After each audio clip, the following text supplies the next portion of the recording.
Point de presse de la Fédération du Panader Sud Kivu. Chers compatriotes, mesdames et messieurs responsables des organes de presse, c'est avec stupéfaction que le Parti national pour la démocratie et la République, Panader en sigle, ainsi que ses différents membres, ont pris connaissance de l'intervention de M. Idé Bakoulou, conseiller financier du gouverneur de la province de Sud Kivu, dans l'émission Paix et Développement à la radio Maendeleo du dimanche 24 octobre 2021 et du point de presse du gouvernement provincial du 26 octobre 2021, signé par M. Jérémy Zirumana Bassimane, ministre provincial de l'urbanisme, habitat, environnement, médias et porte-parole du gouvernement provincial. Monsieur Idé Bakoulou Magadjou, Monsieur Jérémy Zirumane Bassimane, Monsieur Théo Ngwabidje Kassi, vous avez menti. Vous avez menti. Mentir à l'opinion publique dans le seul but de gagner une sympathie, ce n'est point correct pour des hommes d'État, car cette province n'a pas besoin de ça. La province du Sud Kivu n'a pas de chance avec une telle gouvernance. Pour votre concerne, il y a un proverbe qui dit, et qui vous conviendrait mieux d'ailleurs, mentez, mentez, il en restera toujours quelque chose. S'il vous arrive de lire les Saintes Écritures, le mot mensonge revient 75 fois dans l'Ancien Testament et 12 fois dans le Nouveau Testament. Et en parcourant dans Jérémie 9, je dis bien chapitre 9, verset 5, il est écrit: ils se jouent les uns les autres et ne disent point la vérité. Ils exercent leur langue à mentir et ils s'étudient à faire le mal. Dans le verset 8, il dit: leur langue est un trait meurtrier. Ils ne disent que des mensonges. De la bouche, ils parlent d'épée à leur prochain et au fond du cœur, ils dressent des pièges.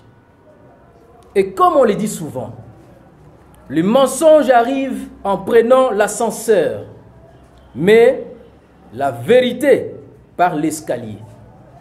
Bien qu'elle mette plus de temps, mais elle finit toujours par arriver et triompher. Chers compatriotes, mesdames et messieurs, nous, Fédération du Panader Sud Kivu, éducation oblige, conduite morale aussi, et fidèle aux idéaux et valeurs de notre cher parti, sous le leadership de notre président national et autorité morale, l'honorable Jean-Marie Boulambo Kilosho, avons été formés dans l'apologie de la sincérité. Non, et nous disons non. Nous ne mentirons pas dans ces points de presse, mais juste éclairer la lanterne des uns et des autres. Dans le récit du faux malade, étudié par de nombreux écoliers depuis des années du cycle primaire, nous apprenons: aucun vice n'est beau, mais le plus laid de tous, c'est de mentir. Menteur, point de pitié pour vous. Aucun vice n'est beau, mais le plus laid de tous, c'est de mentir. Menteur, point de pitié pour vous. Quoique laid et souvent mesquin, les mensonges et la fourberie ne sont nécessairement pas amoraux pour l'actuel locataire de Nyamoma. Nous comprenons aujourd'hui que l'initiation à l'étude de l'État, un cours qui se dispense en option de 3e cycle doctoral de beaucoup d'universités à travers le monde, ne soit pas accessible à tous.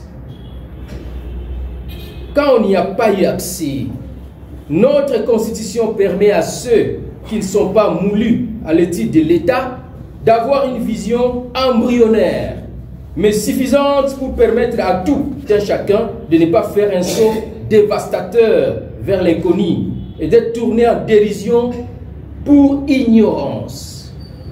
Comment peut-on être gouverneur de province, conseiller financier ou même ministre provincial et mentir à sa population en voulant faire du populisme? Est-ce ça, les gouverner autrement, t'inventer? Ou devrions-nous dire que le slogan qui vous convient serait plutôt gouverner faussement? Qu'est-ce qu'un gouverneur gagne en mentant? Juste pour salir et détruire la réputation d'un vaillant notable de cette province? Après un tel forfait ou sale besogne, on se demande comment. Rentrez-vous dans vos maisons, regardant femmes et enfants droit dans les yeux, fiers d'un tel acte. Kweli kabisa hii jimbo haina bahati. Pour rappel, en date du 18 décembre 2019, le vice-gouverneur et gouverneur ad intérim de la province de Kivu avait suspendu les activités des entreprises minières à capitaux chinois évoluant en territoire de Mwenga, car elles étaient accusées de n'avoir aucun document ou soubassement légal les autorisant à exercer dans l'exploitation minière en territoire de Mwenga, tout comme sur toute l'étendue de la province de Kivu. Elles étaient aussi reprochées l'utilisation excessive des expatriés sans document de séjour valable et de non-respect des normes d'exploitation minière. Le vice-gouverneur et gouverneur ad intérim de la province de Kivu avait aussi ordonné l'immobilisation de tous les engins utilisés par ces sociétés minières à capitaux chinois. Fort malheureusement, au retour en province du gouverneur Théo Mwabidje Kassi, ce dernier leva cette suspension seulement quelques mois après. Et cela sans avoir mené des enquêtes approfondies via les services habilités en la matière. La levée des mesures conservatoires prises par le gouverneur de province, M. Théo Mwabidje Kassi, en 2020, sans aucune enquête crédible pour déterminer les responsabilités des uns et des autres, en déférant le présumé coupable devant les instances judiciaires, a sonné pour plusieurs habitants, si pas tous, de notre chère province, comme un acte de tolérance, de passivité et de complicité du gouverneur de province, malgré les abus décriés. L'exploitation illicite et multiples violations des droits de l'homme commis par ces sociétés à capitaux chinois dans le territoire de Mwenga.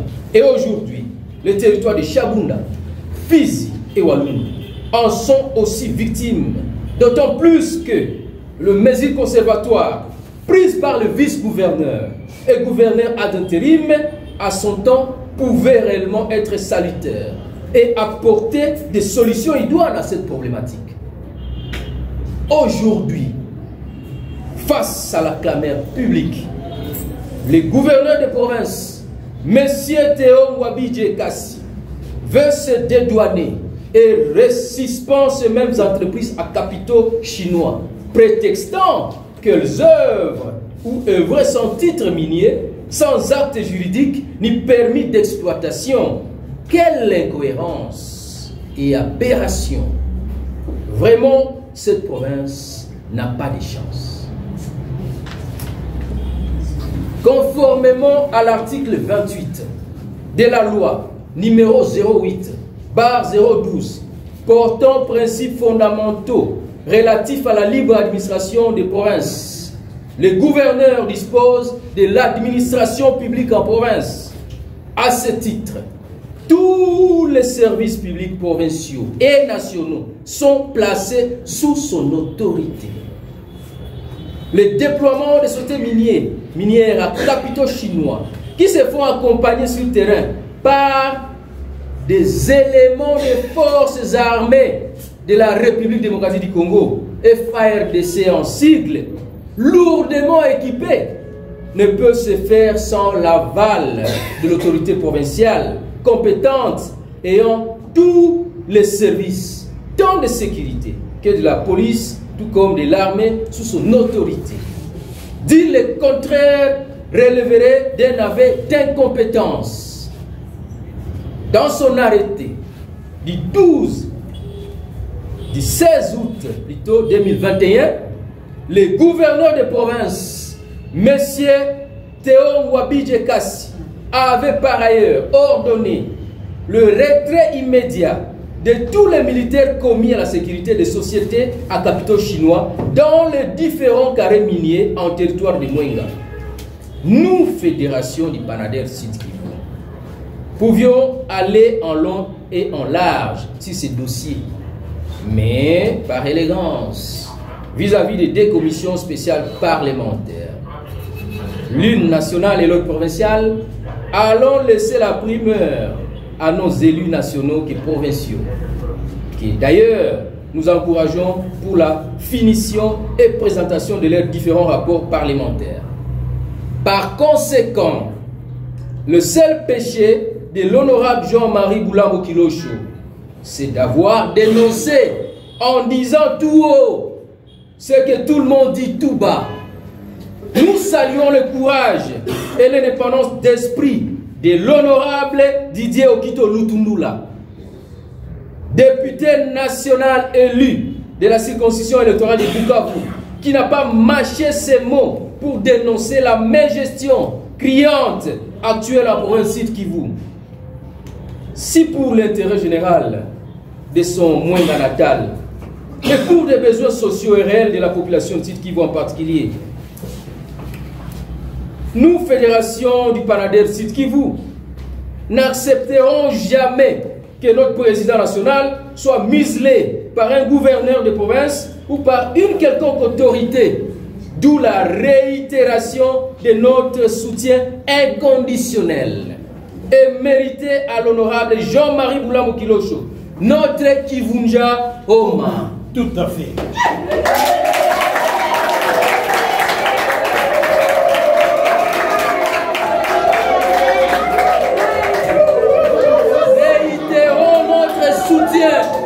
Inconditionnel et mérité à l'honorable Jean-Marie Boulambo Kilosho, notre Kivunja Oma.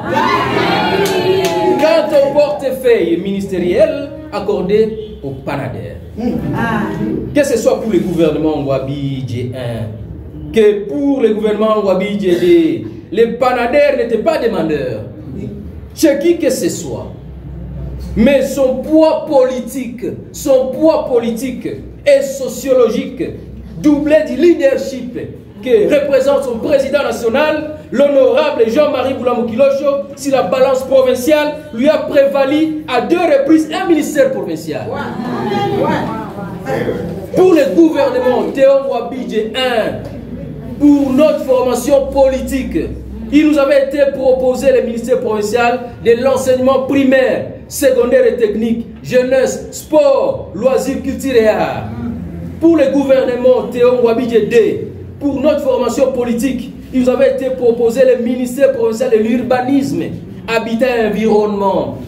Et pour le DK, la Fédération du Panader Sud Kivu, sous la houlette du camarade secrétaire général, avait transmis une liste de 3 noms, dont 2 hommes et une femme. Si pour des intérêts mesquins et voulant créer un conflit en interne entre les responsables provinciaux du Panader et Madame Geneviève Mizumbi Namutondo, et dans leur fourberie et indécence, ils ont opéré leur coup, mais pour ne pas entrer dans ces sales jeux et pour protéger notre mandataire, le Panader a décidé de faire avec et évoluer dans la tranquillité, sérénité. Malgré le fait d'imposition d'un directeur de cabinet et d'un conseil choisi à la guise des messieurs les gouverneurs de province, pratique déplorée par d'autres formations politiques, dont l'UDPS, car ayant pour but de contrôler toutes les actions d'un ministre provincial en violation flagrante de l'article 29 de la loi portant sur la libre administration des provinces, qui dispose que le ministre provincial est responsable de son département ministériel. Nous, Fédération du Panader Sud Kivu, sommes désagréablement surpris d'entendre du conseil financier du gouverneur M. Idé Bakoulou dans l'émission Paix et Développement, tout en affirmant que l'honorable Fiston Boulambo Baliwa, député provincial Sud Kivu, est seul mandataire habilité de transmettre les listes du Panader auprès des instances provinciales, aurait proposé un de ses enfants pour devenir ministre, alors que ce dernier n'a aucun enfant majeur car sa fille aînée n'a que 14 ans. Le tout dans le but de prêter confusion et d'induire la population en erreur. Mentez, mentez, monsieur Idé Bakoulou. Il en restera toujours quelque chose. Qui ne sait pas que le Panader est resté membre du Front commun pour le Congo. Mais quand vous venez et nous proposez un poste ministériel provincial, sous l'égide de la cohésion, équilibre provincial, en tant que républicain, après consultation de nos différents leaders en province, au sein de la fédération de la Ligue des femmes ainsi que de la Ligue des jeunes, et fort des consensus dégagés, nous avons accepté cette main nous tendue. Alors, si aujourd'hui on estime qu'il faille tirer les conséquences politiques faisant suite à la déclaration de notre président national, la Fédération du Panader Sud Kivu s'assumera et ne sera jamais mendiant à la porte de Nyamoma. Wow.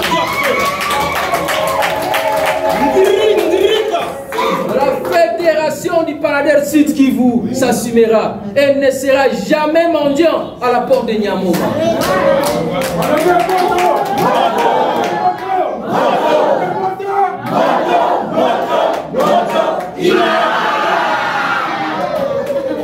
Nous le disons haut et fort à quiconque veut l'entendre.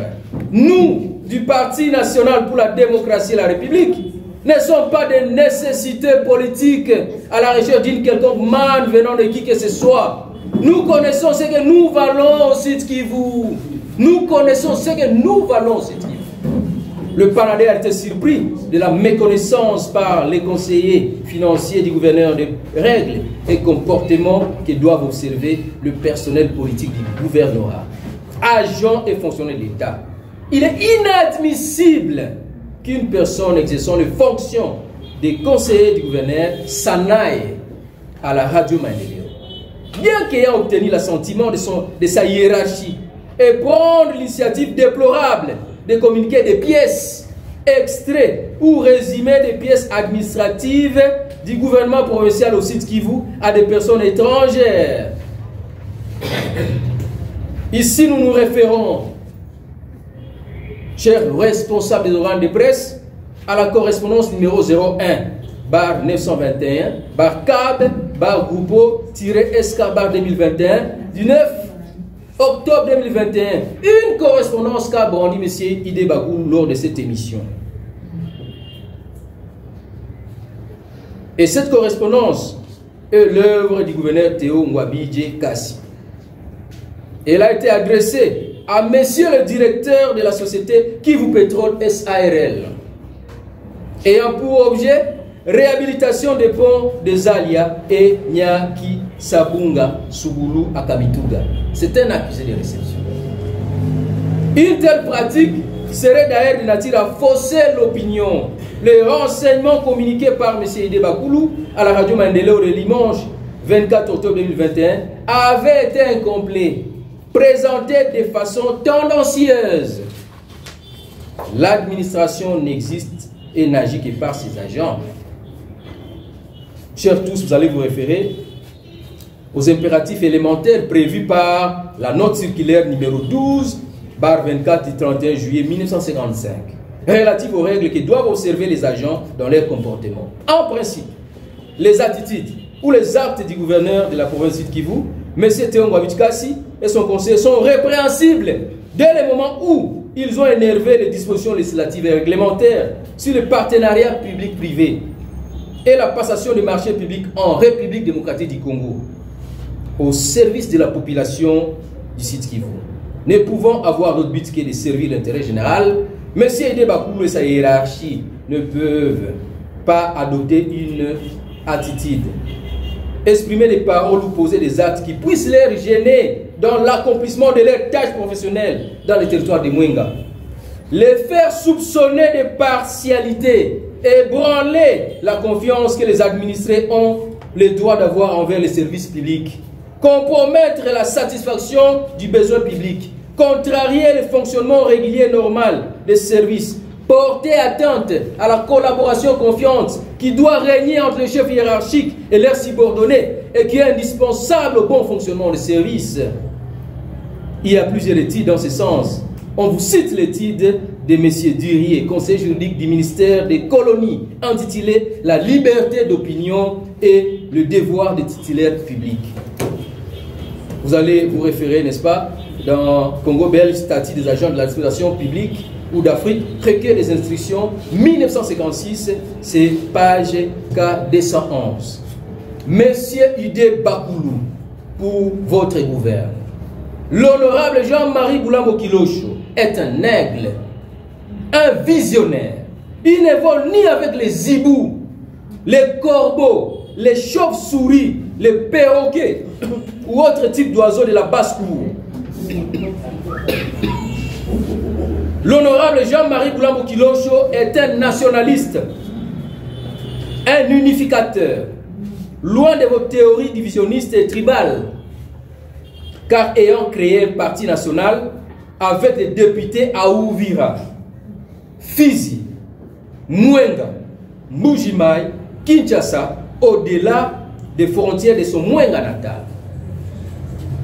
L'honorable Jean-Marie Boulambo Kilosho est détenteur d'un diplôme d'études supérieures spécialisé de 3e cycle de l'Université de Paris-Dauphine et d'une maîtrise de gestion de l'École nationale des impôts et Clermont-Ferrand, ayant occupé plusieurs fonctions dans l'administration, tant au niveau provincial que national. L'honorable Jean-Marie Boulambo Kilosho a été élu successivement député national en 2006, 2011 et 2018, et aussi député provincial en 2006 et réélu en 2018. Ceci démontre de son ancrage et leadership dans cette province. Donc, dans tes niaiseries et balivernes, touche pas à mon notable. Touche pas à mon notable. Monsieur Ideba, nous, Fédération du Panadel Sud, nous aurions voulu qu'il y ait dans votre intervention, lors de l'émission Paix et Développement, de vous voir atteler sur les mécanismes de lutte contre la fraude fiscale, douanière et minière, des efforts pour la mobilisation de plus de recettes ou de l'affectation des fonds d'investissement reçus du gouvernement central, car le vice-premier ministre de l'Intérieur a déjà signifié à tous les gouverneurs de justifier les montants reçus. Et pour le site Kivu, on parle d'environ 500 000 $. Vous nous avez laissé sur notre soif, car incapable d'éclaircir la lanterne de la population sur base de quels moyens le gouvernement provincial aurait réhabilité la route Bukavu-Mwenga, si ce n'est que par des fonds décaissés par des sociétés minières à capitaux chinois exploitant abusivement à Mwenga, Chabunda, Fizi et Walungu. Monsieur Ide Bakoulou, le Panader, dont la crédibilité s'avère être mise en cause par vos propos discourtois tenus à l'endroit de son président national, tient à souligner qu'au moment de cet incident grave, le gouverneur de province, M. Théo Ngwabidje, avait échangé avec l'honorable Jean-Marie Boulambo Kilosho et enverra à ce dernier les contacts du directeur provincial de l'office des routes en ces termes. Honorable, voici le numéro du directeur provincial dehors, attendez par là, office des routes pour harmonisation et suivi. En voici la preuve, ces chers membres de la presse. Voici la capture écran, la pièce irréfutable.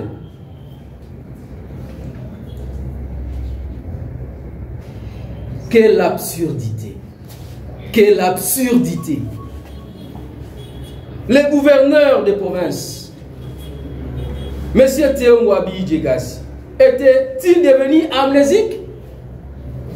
Oubliant, d'après vos dires, qu'il avait déjà confié la réhabilitation du pont Zalia à l'entreprise dénommée Kivu Pétrole SARL, qui fournit en quantité industrielle des carburants aux pilleurs des ressources naturelles dans le territoire de Mwenga. Nous vous référons aux articles 281, 299 et suivants de la loi numéro 007/2002 du 11 juillet 2002 portant code minier, tel que modifié et complété par la loi numéro 18/001 du 9 mars 2018. Monsieur Jérémy Ziroumana Bassimane, porte-parole du gouvernement provincial.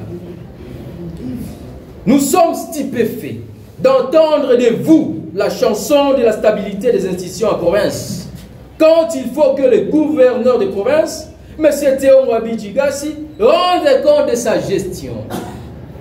Nul n'a besoin de vous rappeler, à moins que la transhumance vous ait rendu amnésique, que dans un régime semi-parlementaire, une assemblée provinciale, organe délibérant en province, joue un rôle fondamental de contrôle sur le gouvernement provincial, outre ses attributions classiques d'élaboration des lois et de vote du budget. Ce contrôle a posteriori peut conduire à la remise en cause d'un ou plusieurs membres du gouvernement. Une motion de censure n'est que l'un des moyens dont dispose une assemblée provinciale pour montrer sa désapprobation envers la politique du gouvernement provincial et le forcer à présenter ses arguments de défense en tant que mécanisme parlementaire et démocratique. Nous sommes surpris d'entendre M. Jérémy Bassimane, le très spécial Benjamin d'âge du bureau provincial des assemblées provinciales du Sud Kivu, dont l'âge réel vacille au gré des vagues. Le monsieur est satisfait du Sud Kivu, mais lorsqu'il fait une question écrite au gouverneur de province pour savoir l'utilisation d'un crédit de 3 500 000 $, c'est permis et là, on est dans la stabilisation des institutions provinciales. Si seulement le ridicule pouvait tuer, mais comme la transhumance vous anime, on comprend. On comprend. Nous disons non à la manipulation de notre population. Nous disons non à la manipulation de notre population. Nous disons halt. Halt à l'intox. Nous disons non au germe de tribalisme. Nous disons non au germe de tribalisme, car ni le Panader, ni encore moins son président national n'a évoqué dans un discours lointain ou proche l'aspect tribal de qui que ce soit.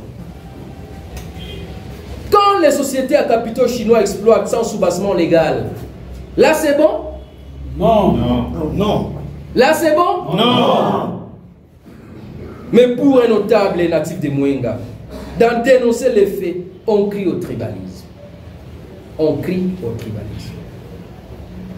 Sur ces nous, Fédération du Panader Sud Kivu, allons déposer une copie du support sonore de l'honorable Jean-Marie Boulambo Kilosho à l'antenne provinciale de l'Agence nationale des renseignements, suivant les récentes instructions du chef de l'État, instruisant le service spécialisé de la République afin de vous identifier, Monsieur Jérémy Ziroumana Bassimane, comme auteur intellectuel de tout dérapage tribalo-ethnique qui pourrait survenir au Sud Kivu à cause de vos propos incendiaires tenus lors de votre point de presse. Monsieur Théo Ngouabi-Tchikas a démontré ses limites en tant que gouverneur de cette province. Et ce constat amer est partagé par tous, car malgré les recettes collectées par la DPMR, sur une moyenne mensuelle d'environ 1 200 000 $ américains, l'incapacité de payer les agents du gouvernement provincial, de mettre fin à l'insécurité grandissante en province. Nous, Fédération du Panader Sud Kivu, déplorons qu'en perte de vitesse et en manque d'arguments, le gouvernement provincial voudrait s'attirer la sympathie de l'honorable Bahati Lukwebo, président du Sénat, en l'invitant dans un débat stérile. Qui a oublié le refus de lui faire accéder à l'esplanade de la tribune publique à la place de l'indépendance à Bukavu? L'assaut des policiers lourdement armés et même l'expression utilisée par l'honorable sénateur Lukwebo, s'adressant par écrit au chef de l'État en disant: le gouverneur Théo Ngouabi-Tchikas, que j'ai choisi, soutenu et fait élire, aujourd'hui me refuse l'accès à la place pour saluer la population dans mon fief électoral. Ceci est révoltant et peut embraser la ville. Qui a oublié la bastonnade affligée aux honorables députés provinciaux au terrain de Founou, avec retentissement des coups de balles réelles et grenades lacrymogènes, qui causa des blessures d'au moins 7 personnes, dont un journaliste et un député provincial. Tout juste parce que ces députés provinciaux étaient signataires d'une motion de défiance contre les gouverneurs des provinces. Les relations sont au beau fixe. Les relations sont au beau fixe entre l'honorable et modeste Bahati Lukwebo et son frère de province, l'honorable Jean-Marie Boulambo Kilosho, qui avait même été convié dans la résidence officielle du président du Sénat en date du 18 août 2021 pour des échanges au sujet du pillage des minéraux et exploitation illicite de l'or par des sociétés à capitaux chinois, soutenues par les autorités politico-administratives du Sud Kivu. Ainsi donc, par ces points de presse, les Panader, Parti national pour la démocratie et la République, a exercé son droit de réponse et démenti face aux multiples diatribes des membres de l'exécutif provincial et ainsi tirer au clair la responsabilité des uns et des autres. Fait à Bukavu le 28 octobre 2021.